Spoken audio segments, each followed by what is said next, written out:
Bu yilgi bravissimamiz mana 17-iyun holatiga mana shunaqa bir rangda oldi. Bu yil juda ko'p hosil qo'yib yuborganim sabab donlari maydaroq bo'lib qoldi.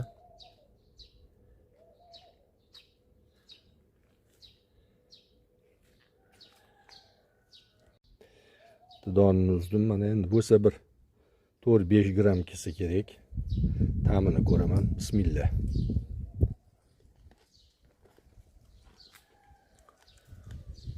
Demak, ozgina nordonlik bor, shakar to'plashni boshlagan.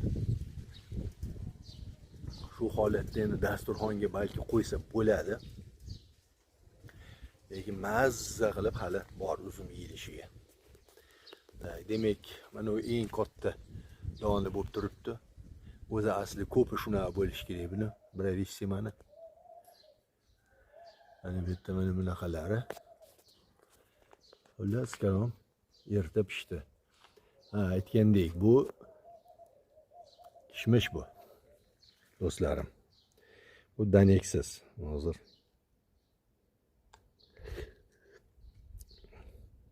Mana bunday ko'rsatsam, mana rudimenti ham yo'q. O'zi asli bir 2-mi klass kishmish hisoblanadi. Ayrim yirik donlarida yumshoq haligim danelarda izi bo'lish kerak. Endi hozircha yo'q.